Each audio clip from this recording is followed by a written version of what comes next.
सर्वमङ्गलस्वरूपिणे देवी दुर्गाम्बिकायै मङ्गलम्।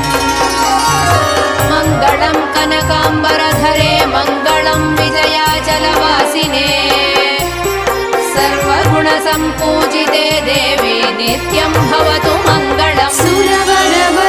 वरदाभयहस्ते भवानी निखिलेश्वरी बाला त्रिपुरसुन्दरी देवी नित्यं भवतु मङ्गलम्।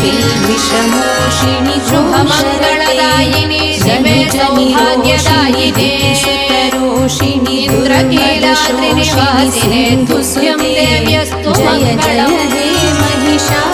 कृष्णातीरनिवासिने गौरी कोमलस्वरूपे कमनीयकरे देवी तुभ्यं देव्यस्तु मङ्गलम्।